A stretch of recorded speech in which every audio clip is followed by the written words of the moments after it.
You've tuned into The Mountain Gardener with your host, Ken Lain. Gardening can be challenging, but with these simple insider tips, you'll reap huge rewards. Now, let's tune into today's Mountain Gardener with Ken and Lisa. So we are back in the studio with Lisa Lain. She comes each week and just shares garden questions. What are other gardeners thinking about? What are they sharing? What are they asking? What are we seeing?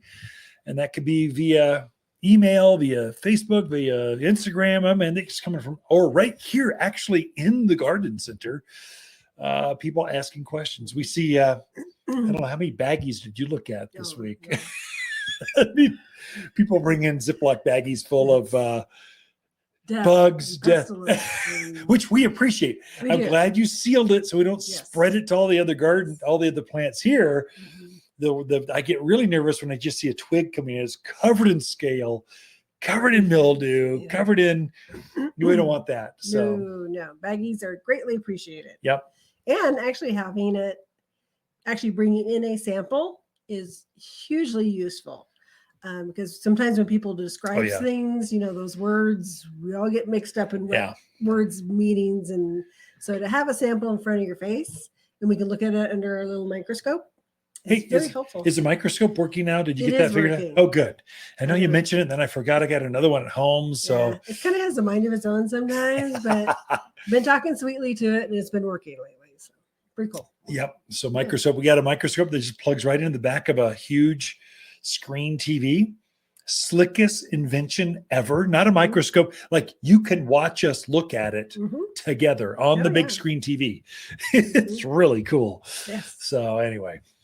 Easy to see spider mite with, and which is I've been seeing a lot of spider mite out there. 'Tis the season. So if you, especially some plants spider mites love junipers. Yeah. They love the little Alberta spruce. When there's certain things that they really love. Ivy is another one.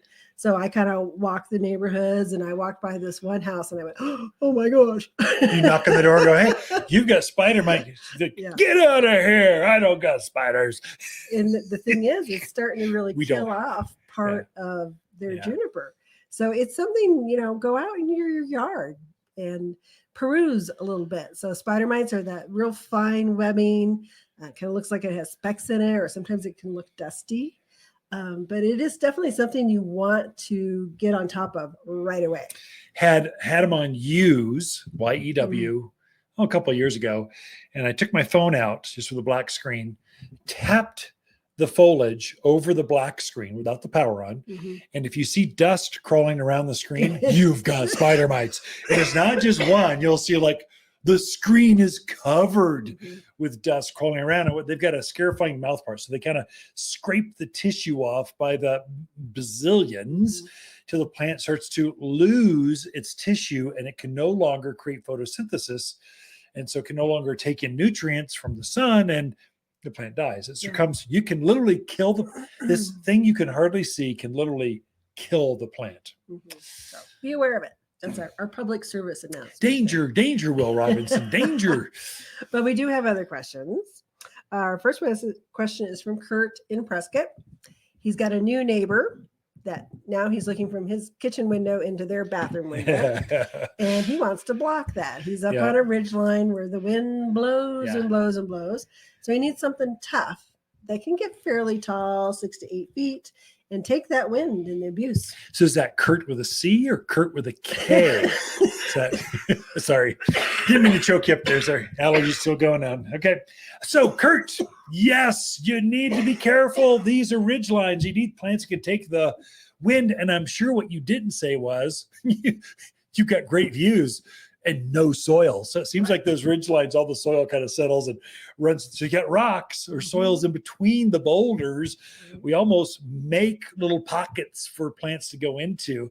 There are certain plants are going to love that. Some are going to hate that.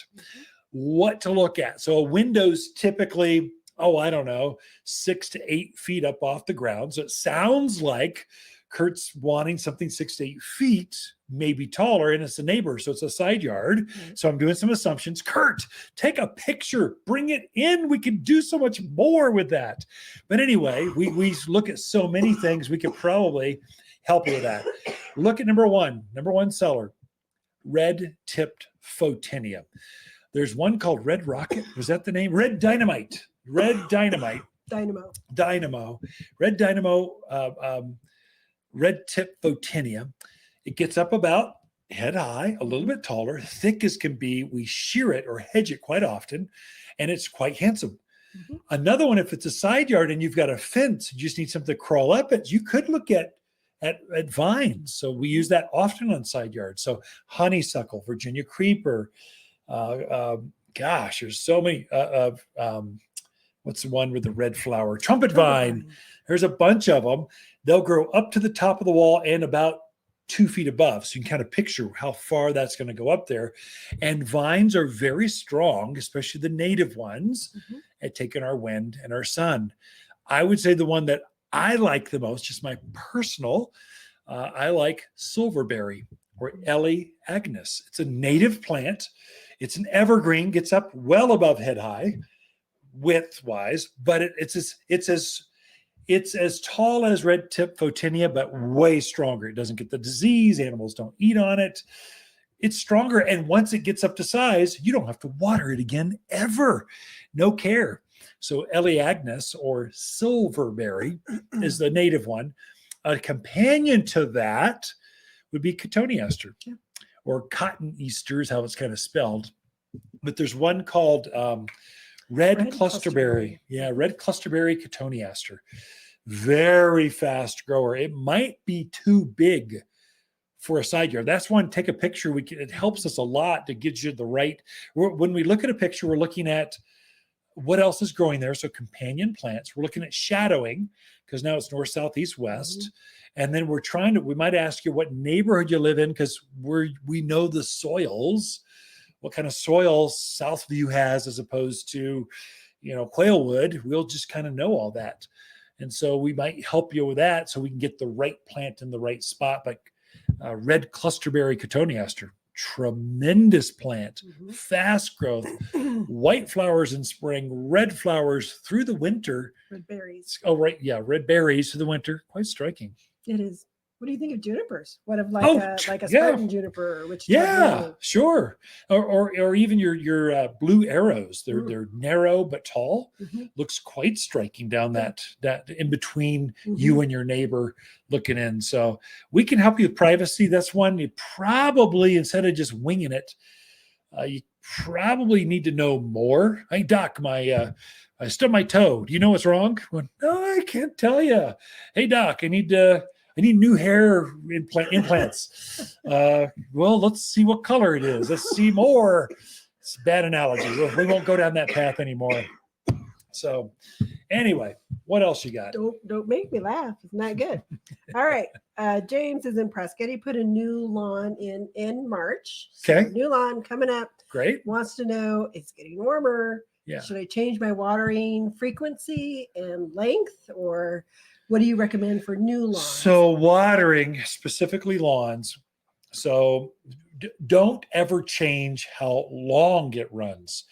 Just get rid of that variable. Otherwise, you will confuse yourself till you just don't know what to do anymore. Find out how long it takes to water a lawn well, or a plant, tree, shrubs, whatever. And then don't ever change that. You always run it for 32 minutes. Or however long you're doing yours. And now all you're dealing with is how frequent should I do it? Way easy variable than how long, or should I change the emitter head, or should I change, just find out what makes them happy at any season. And then all you're playing with, how many days do I skip before I run it again? So my guess is right now we're getting to the 80s, close to 90. You're getting some wind.